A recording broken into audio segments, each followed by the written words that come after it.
সকাল বন্ধুরা, আমার সোনার সংসার পরিবারের সদস্যদের সকলকে আমার ভালোবাসা এবং শুভেচ্ছা জানিয়ে আবার নতুন একটা দিনে শুরু করলাম। আজকে হচ্ছে 15ই আগস্ট। তো একদম সকালবেলাতে দেখো ঘুম থেকে উঠে পড়েছি আর ছেলেকেও তুলে নিয়েছি। আর ছেলের এখনো না ঘুমের ঘোর কাটেনি, তো ওকে রেডি করছি ওর পাপার সাথে স্কুলে যাবে।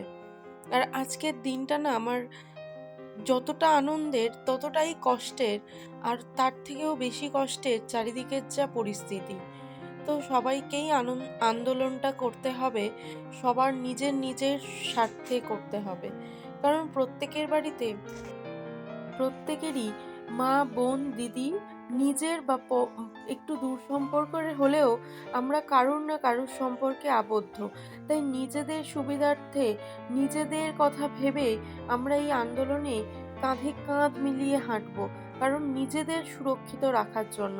আর আজকের বিশেষ দিনটাতে, এই 15ই আগস্টে আমরা ছোটোর থেকে খুব ভালো কিছু খেয়ে এসেছি, জানেন তো। কখনো ইচ্ছা মতো পোলাও, বিরিয়ানি, কিন্তু এই আজকের দিনটা জানেন তো মনটা এতটাও ভালো নেই যে ভালো কিছু করে খাবো। কারণ এক তো চারিদিকের পরিস্থিতি খুবই বাজে, সেটা তো আছেই। তারপর নিজের জীবনে এই যে আমাদের জন্ম বা আমাদের এই পৃথিবীটা দেখা শুধুমাত্র আমার মা বাবার জন্য। আর এই 15ই আগস্টে 1992 সালে আমার মা বাবার বিবাহ বন্ধনে আবদ্ধ হয়েছিল। আর আজকে 2024-এ 1লা মে আমার বাবা মারা যায় ক্যান্সারে। তারপরে আজকে মায়ের মনের অবস্থার কথা চিন্তা করে খুবই খারাপ লাগছিল সকাল থেকে, যে আমরা স্বামী, সন্তান বা পরিবার নিয়ে একটু হলেও হাসছি, কিন্তু আমার মায়ের মনটা এতটুকুও ভালো নেই। তাই তাকে ভালো করার জন্য আমরা ঠিক করেছিলাম যে বিকালে মায়ের সাথে গিয়ে দেখা করব। তাই জন্য বাড়িও গেছিলাম বিকালে। আর এই যে ছেলেকে রেডি করে নিচ্ছি, আর ওকে রেডি করতে গেলে আমাকে ঘর থেকে দৌড় বাইরে, আর বাইরে থেকে ঘরে আসতে হয়। খালি এদিক ওদিক ছুটে যায়। কি বলুন তো, খুবই দুষ্টু। আর দেখুন আমার সোনা বাবাটা কিভাবে দুদিকে হাত দিয়ে দাঁড়িয়ে আছে। তারপরে ওকে রেডি করে খাওয়ানোর চেষ্টা করলাম, কিছুই খেলো না। ওর পাপা বলল আমি বাইরে খাইয়ে নেব। তো তার জন্যই ওকে আমি নিশ্চিন্তে ছেড়ে দিলাম, ওর পাপার সাথে বাইরে খেয়ে নেবে। তো ও বিস্কিট খেয়েছিল, স্কুলে গিয়ে একটা লাড্ডুও খেয়েছিল। আর সকালে তেমন কিছু একটা খেতে চায় না, একটু খিদেটা না হলে না ও ঠিকঠাকভাবে খায় না। তারপরে ওকে জুতোটা পরিয়ে রেডি করে আমি ঘরের কাজগুলোকে সেরে নিয়ে তারপর রান্নাঘরে যাব। আর আজকে সকালে রুটি বা কোনো কিছুই করার ঝামেলা নেই। আজকে প্রথমে ডিম সিদ্ধ বসিয়ে দিচ্ছি, ডিম আলু রান্না করব দুপুরে, তার জন্য ডিমটাকে সিদ্ধ বসালাম। আর আগে জানেন তো, যখন প্রথম প্রথম সংসারে আসি, ডিমটা সিদ্ধ করলেই না খোঁজ থেকে চলে আসতো, বা হচ্ছে সাদা অংশটা ভেঙে যেত, অনেক রকম সমস্যা হতো। তো তারপর থেকে আমার বোন বলল যে এরকম প্রেসার কুকারে দিলে নাকি খুব ভালো ডিম সিদ্ধ করা যায়। তারপর থেকেই আমি দিয়েছি, 2টো সিটি মারি, আর হচ্ছে এরকম খুব সুন্দরভাবে ডিমটা সিদ্ধ হয়ে যায়। তারপর থেকে আমি এইভাবে প্রেসার কুকারেই ডিম সিদ্ধ করি। আর আপনাদেরকেও দেখাবো, দেখুন আজকে কতটা সুন্দর হয়েছে। আর গ্যাসও কম পুড়বে। আপনি যদি মিনিমাম গ্যাসে ডিম সিদ্ধ করেন, 15 থেকে 20 মিনিট লাগে প্রপার সিদ্ধ হতে। আর এতে আমার 5 মিনিটেই হয়ে গেল। আর আজকে পান্তা ভাত খাবো, তার জন্য আলুটা ভাজবো। আলুটাকে অনেক আগেই কেটে লবণ দিয়ে মাখিয়ে রেখেছিলাম, তাহলে না আলুটা মুচমুচে হয়, আর হচ্ছে লাল লালও হয়। তো তার জন্য কড়াইতে তেল দিয়েছি, তারপর একটা লঙ্কা ছোট ছোট করে কুচি করে দিয়ে দিয়েছি। আর এই যে জল দেওয়া ভাতটা, আর তারপর ছেলে স্কুলে গিয়ে যা যা করেছিল, গিয়ে ওর কেমন এই প্রথম না ও স্কুলে গেছে, এত স্টুডেন্ট ও একত্রে কখনো দেখেনি। তো গিয়ে নাকি খুব ভালোই সবার সাথে মিশে গেছিল, আর সবাই নিয়ে খুব কাড়াকুড়িও করছিল। তো তার জন্য আমি সেই ভিডিওটা আপনাদের সাথে শেয়ার করেছি। যদি আপনাদের ভালো লাগে অবশ্যই কিন্তু আমার পাশে থাকবেন, এটা আমার একান্তই কাম্য আপনাদের কাছ থেকে। আর আমি জানি। আর এই যে দেখুন জল দেওয়া ভাতটা, তারপরে আমার আলু ভাজাটাও কিন্তু হয়ে গেছে। আর ডিমটা সিদ্ধ ভাপে রয়েছে, পরে যখন প্রেসার কুকার থেকে খুলবো তারপর দেখাবো। এখানে নিয়ে এখানে ওই দেখো বাবা, ওই যে বন্ধু বন্ধু বন্ধু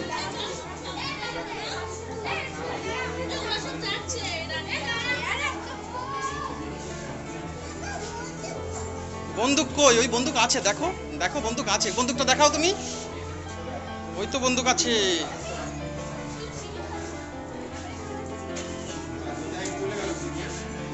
ওই দিক দিয়ে যান, তালা তালা তালা।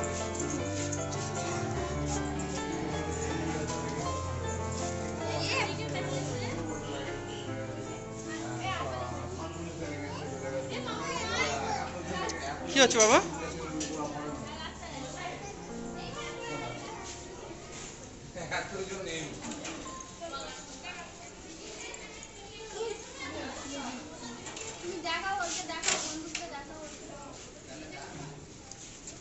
ওই তো বন্দুক বের করেছি বাবা।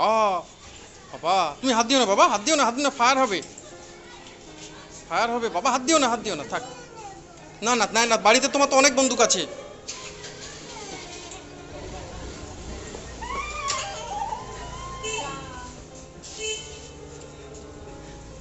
এই দেখো তোমাকে আরো ভালো জিনিস দেবো, এই দেখো, এদিকে দেখো, এদিকে দেখো। আর এই স্কুলটার মধ্যে ছাত্রছাত্রীর সংখ্যা কিন্তু অনেকটাই বেশি, তো সকলেই এসেছিল প্রায়। আর হচ্ছে দেখুন আমার ছেলেকে নিয়ে তাদের নিজেদের মধ্যে সেই কাড়াকুড়ি বাঁধিয়ে দিয়েছে, তারপরে নিয়ে একে একে ছুট দিচ্ছে, তো সেইগুলোই দেখাচ্ছি আপনাদেরকে। তারপরে পতাকা উত্তোলন করবে, তারপরে হচ্ছে তাদের যে লাড্ডু আর বাবুজি কেক দিয়েছিল শেষে, তো সেইগুলো আমার ছেলেকে আবার এক একজন দিয়ে গেছে, মানে আর কি যতটুকু ভালোবাসা যায়।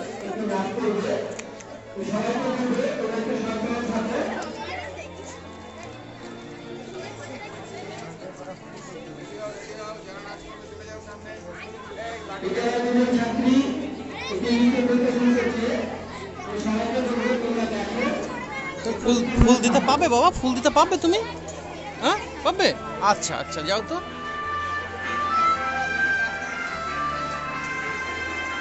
কোনটা ফুল দেবে? বাবা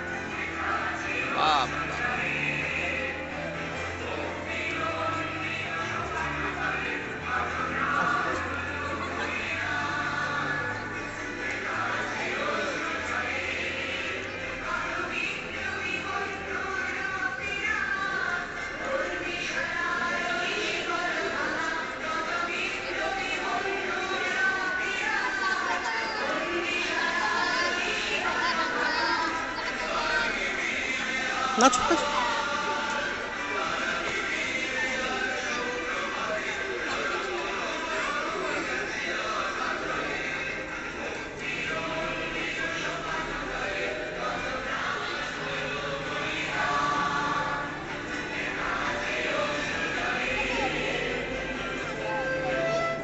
এখানে দাও, এখানে।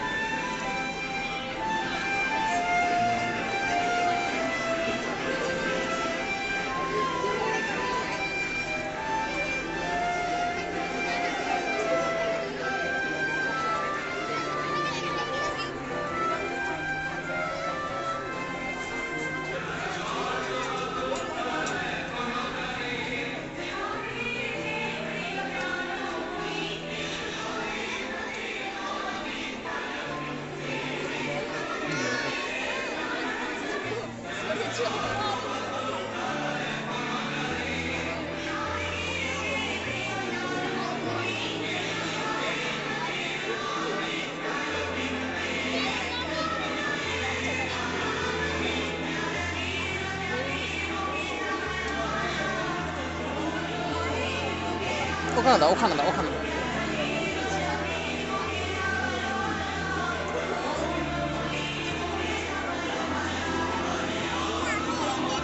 ওখানে দাও।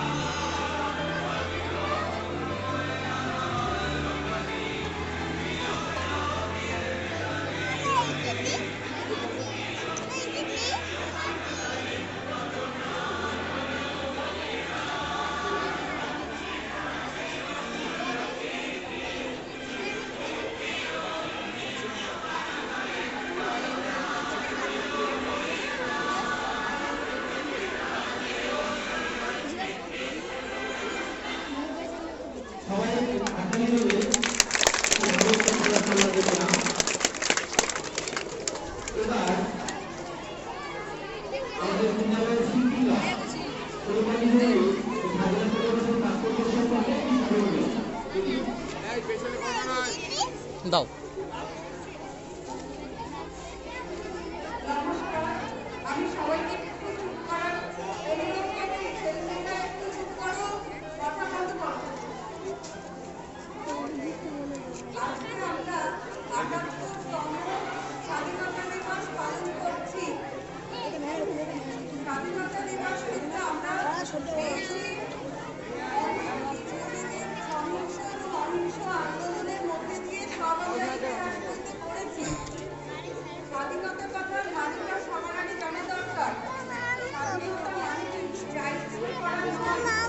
আচ্ছা, মাম খাবে? এই যে দেখুন প্রেসার কুকার থেকে ডিমটা বের করে নিচ্ছিলাম, আর দেখছি জলটা তখনও গরম ছিল। তার জন্য আমি চুপড়ির মধ্যে করে জলটা ঝরিয়ে নিয়ে একটু ঠান্ডা জল দিয়ে নেবো, তাহলে খুব সহজেই ছেড়ে যাবে। আর দেখুন একটা ডিমও কিন্তু আমার নষ্ট হয়নি, বা সাদা অংশটা ডিমের খোলার সাথে লেগে বেরিয়ে যায়নি। প্রত্যেকটা ডিম সুন্দরভাবে বেরিয়ে এসছে। আর যেটা আপনি দেখছেন একটু ফেটে গেছে, কিন্তু সেটা কিন্তু ফেটে গেছে ঠিকই, কিন্তু কুসুম বা কোনো কিছুই বেরিয়ে যায়নি। তো এইভাবে করে দেখবেন, যেমন সময়টাও বাঁচবে, গ্যাসও কম লাগবে। আর আপনি যদি শুধু গ্যাসে বসিয়ে করেন বা একটা পাত্রের মধ্যে, তাহলে মিনিমাম 20 মিনিট বা 15 মিনিট ডিমটা সিদ্ধ হতে লাগবে। তারপর ছেলে বাড়ি এসে গেছে, ওর পাপাকেও খেতে দিয়েছি, আর ছেলেকে নিয়ে ছাদে গিয়েছিলাম। একটু কাজ ছিল, আর ছেলে ওখানে গিয়ে পুলিশ দেখে এসে আমাকে বলছিল, মা বড় হয়ে আমি পুলিশ হব, এবং কাকে প্রথম ঢিসা করব? আমি বললাম দাদুকে। বললো কেন? আর এই যে গাড়িটা ওর পাপাই আজকে কিনে এনেছে, তো সেই গাড়িটা নিয়েই ও সারাদিন আজকে খেলবে, যেহেতু ওটা নতুন গাড়ি। ছোটবেলায় আমরাও জানেন তো এরকম করতাম, যেটা নতুন দেখতাম সেটা নিয়েই সারাদিন কেটে যেত। আর ওই যে ওরই একটা দিদি এসেছে ওর সাথে খেলা করবে বলে, তো দুজন মিলে খেলা করছিল। আর যেহেতু দুজনাই আজকে প্রথম স্কুলে গিয়েছে, ওরা মানে আজকে প্রথম গিয়ে বেশ আনন্দই করেছে বলতে পারেন। কারণ আমার ছেলে কখনো স্কুলেই যায়নি, আর এত মানুষ একত্রে দেখেনি, তো গিয়ে ওর ভালোই লেগেছে। তো যাই হোক, তারপর তো দুপুরের রান্নাটাও বসিয়ে দিচ্ছি। ডিম আলু রান্না করব, তার জন্য তেজপাতা আর শুকনো লঙ্কা ফোড়ন দিচ্ছি। আর আগে জানেন তো, যখন আমি ডিম আলু বাপের বাড়িতে খেতাম, একটা আলুকে 4 টুকরো করতো, যেটা সবাই করে থাকে। তো শ্বশুর বাড়িতে ওই আলুটাকেই ঘুগনির আলুর মতোই একটু বড় করে ওরকমভাবে চৌকো করে কেটে নেয়। তো আমিও এখন সেরকমই করি, আর খেতেও ভালো হয়। তো একটা বড় পেঁয়াজ কেটে নিয়েছি, ওটাকে হালকা বাদামি রং করব। তারপরেই আলুটাকে আর আলাদা করে ভাজবো না, এই পেঁয়াজের সাথেই ভেজে নেব। ভেজে নিয়ে সামান্য মশলা দেব। আর এই যে গরম মশলাটা, তেজপাতা, শুকনো লঙ্কা, তেজপাতা তো দিয়েছি ফোড়নে, তার জন্য দারচিনি, লবঙ্গ আর এলাচ গ্যাসের পাশে রেখে দেবো। ওটা গরম হয়ে যাবে, গুঁড়ো করে হওয়ার সময় যখন পুরো কমপ্লিট হয়ে যাবে, তখন নামানোর আগে দিয়ে দেবো। আর এই যে দেখুন আলুটাকে দিয়ে দিয়েছি, প্রায় 5 মিনিট মতো ভাজা ভাজা করে নেব। তারপরেই কিন্তু আলু যদি আপনি ভেজে নেন, এখনকার তো আলু না ভাজলে ভালো লাগে না। আর পাশের কড়াইতে ডিমটাও ভেজে নিচ্ছি, ছুরি দিয়ে একটু ডিপ করে কেটে নিয়ে, আর লবণ আর হলুদ দিয়ে দিয়েছি কড়াইয়ের মধ্যে। তারপরে ডিমটাকে একদম লাল লাল করে ভেজে নেব। আর কি বলুন তো, একটু ডিপ করে দাগ দিলে ডিমের মধ্যে ঝোলটাকে টেনে না, কুসুমের স্বাদটাকে বাড়িয়ে দেয়। তো যতটুকু আর কি টেস্টি করা যায়। আর এখানে দেখুন 2 চামচ মতো আদা রসুন বাটা দিয়েছি, আদা আর রসুন একসাথেই দিয়েছি। তারপর লবণ, হলুদ, জিরের গুঁড়ো আর মরিচের গুঁড়ো, লঙ্কার গুঁড়ো দিয়ে খুব ভালো করে কষিয়ে নেব, যতক্ষণ না পুরো জলটা টেনে আসবে। তারপর ঝোলের জলটা দিয়ে গ্যাসটাকে আস্তে করে দেব, তাতে ঝোলটাও কম থাকবে আর আলুটাও সিদ্ধ হয়ে যাবে। আর যখন জলের মধ্যে বলক আসবে, তখনই কিন্তু ভেজে রাখা ডিমটা দেবো, তাহলে ডিমটাও সিদ্ধ হয়ে যাবে, একটু নরম হয়ে যাবে, তাহলে খেতে ভালো লাগবে। তো তার জন্য দেখুন এই যে জল দিয়ে দিচ্ছি পরিমাণ মতো, আর ফুটে আসলে ডিমগুলোকে দিয়ে দেবো। তার মাঝে একটু লবণ কম হচ্ছিল মনে হয়েছে, তার জন্য সামান্য একটু লবণ দিয়ে বা চাপা দিয়ে দেবো। আর নামানোর আগে তো একটু গরম মশলা দিতেই হবে, তো সেটাই। আর এই যে আলুটা পুরো প্রায় কিন্তু গলেই যাবে, এই যে হলেই গলে যাবে, আবার ঝোলও থেকে যাবে। তারপর আজকে তো বিকালে দুবেলার রান্না করে নিয়েছি, যেহেতু মায়ের ওখানে যাব তার জন্য। আর মারা তাও খেয়ে নিতে পারবে। আর বিকাল হয়ে গেছে দেখুন, আমি বাইরের কাজ সেরে রেডিও হয়ে নিয়েছি। তো কেমন লাগছে অবশ্যই জানাবেন। ছেলে আর ওর পাপা দুজনেই রেডি হয়ে বাইরে চলে গেছে। তো ওদেরকেও আমি দেখাচ্ছি, চলুন। আর আমরা যে রাস্তাটা দিয়ে বাপের বাড়িতে যাতায়াত করি, এতটা সুন্দর গ্রামের মধ্যে দিয়ে, মনে হয় যেন আমরা দূরে কোথাও বেড়াতে এসেছি। তো সেটা আপনাদের সাথেও শেয়ার করলাম। আর এই বাঁশবাগানটায় এত পাখির ডাক কিচিরমিচির করে, মনে হয় যত পাখি সব এই গাছে এসে আস্তানা বাঁধে। আর চারিদিকের মাঠগুলোতে দেখুন কিভাবে আজকে 15ই আগস্টটাকে আরো বেশি স্পেশাল করার জন্য খেলা বা দোলনা অনেক কিছুই বসিয়েছে। কোথাও ফুটবল খেলা, কোথাও পিকনিক, এইভাবে সারাটা রাস্তা কোনো দোকান উদ্বোধন করছে, এইভাবেই চলছে। তো বেশ ভালোই লাগছে। আর এই যে এখানেই এমিনেন্ট কলেজ রয়েছে, তার পাশ থেকেই আমরা যাচ্ছি। আর দেখুন সূর্যটা ডুববে, সেই অবস্থাতে যেন মনে হচ্ছে সমুদ্রের ধারে বসে বা পাহাড়ে বসে সূর্যটাকে উপভোগ করছি। তো সেইটাই আপনাদের সাথে শেয়ার করলাম। কেমন লাগছে অবশ্যই জানাবেন। আর এই যে পোল্ট্রির ফার্ম, এখানে না দেখছি আজকে চট দিয়ে ঘেরা। তো জিজ্ঞাসা করলাম ওর পাপাকে, বললো যে বৃষ্টি হচ্ছে, যাতে মুরগিদেরও কোনো সমস্যা না হয়, তাই জন্য এই বস্তা দিয়ে ঢেকে রেখেছে। আর এগুলো ভাটা চত্বর। আর তার পাশে দেখুন এই যে এই জায়গাটা, যখন গরমকালে যেতাম, চারিদিকটা শুকনো আর ছাগল গরু সব চড়তো, তখন মনে হতো যে আমরাও একটু গেলে ভালো হবে। তবে অবশ্য একদিন যাব, কিন্তু ভয় লাগে জানেন তো, পোকামাকড় তো গ্রামের দিকে এটা বেশিই থাকে, তার জন্য একটু বেশিই ভয় লাগে। আর এই যে দেখুন এই মাঠটাতেও খেলার ব্যবস্থা করেছে। আর এই মাঠটা না খুবই বড়, অনেকেই এসে বসে থাকে, ভালো লাগে, ভালোভাবে সময় কাটায় এখানে। আর এই যে ছেলে আর আমি দাঁড়িয়ে আছি আমার বোনের বাড়ির সামনে, বোনের মেয়েকেও নিয়ে যাব তাই। আর এই যে দেখুন ওদের লুকটা। আর এই যে বোনের মেয়েও আসছে ওদের সামনের গলি থেকে। তো এই যে মাথার মধ্যে দেখুন দুটো সিংহ নিয়ে আসছে। আর এই যে হেয়ার ব্যান্ডগুলো বেশ ভালো লাগছিল জানেন তো, যেগুলো আমরা ওই যে 100 টাকা করে লাইটের মধ্যে দেখি, সেটা দিয়েই হেয়ার ব্যান্ডগুলো তৈরি করা। তারপরে যেতে যেতে দেখলাম চারিদিকে কিন্তু মিছিলও বেরিয়েছে। তো ভালোই হয়েছে। আর এখানে এই মিছিলটার মধ্যে আমি লক্ষ্য করছি সব কিন্তু দেখুন অল্প বয়সী ছেলেমেয়েরা, হয়তো 9-10-এ পড়ে। তবে নিজেদেরকেও বেরোনো উচিত, এটা আমার মনে হয়। প্রত্যেকটা মানুষ এখন কিন্তু অনেকটাই সচেতন, কারণ প্রত্যেকের হাতে ফোন। আগেকার দিনে যেমন অনেকেই অনেক ঘটনার সঙ্গে কোনোই যোগাযোগ ছিল না, বা বয়স্ক থেকে বাচ্চা কাচ্চা, আর এখন তো ছোট বাচ্চারাও এত বেশি ফোন দেখে যে কোনো কিছু তাদের কাছে আর মানে না জানা অজানা কিছু নেই। তারপরে এই যে মায়ের কাছে চলে এসেছি, আর এসে দেখি মা নামাজ পড়ছে। তো তারপরেই মা তো বা আমার ছেলেকে দেখে খুব একটা হাসি দিয়ে, আর নামাজ তখন শেষও হয়ে গেছিল। আর এই যে দেখুন দুজনকে প্রায় একই রকম দেখতে, আমার ছেলে আর আমার বোনের মেয়ে। তো দুজন মিলে একসাথে থাকলে কিন্তু আর কোনো কিছুই চিন্তা থাকে না। তারপরে আমাদের বাড়ির প্রত্যেকেই একে একে দেখা করতে চলে এসছে। আর বাচ্চা কটা বাচ্চা তোমরা একটু গুনে বলো তো, এখানে পরপর মানে অনেকগুলো আছে। আর এক একজনের প্রায় সমবয়সী, মানে দুজনেই সেম এজের। আর এই যে এটা হচ্ছে আমার ছেলের সমবয়সী, আর এইটা হচ্ছে সবার পুচকি একটা।